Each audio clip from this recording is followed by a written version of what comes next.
Let's see how to stop participants from unmuting and removing others in Microsoft Teams.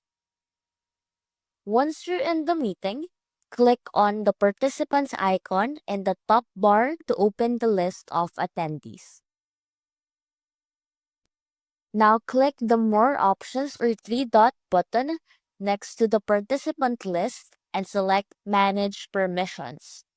This will open a settings window for the meeting.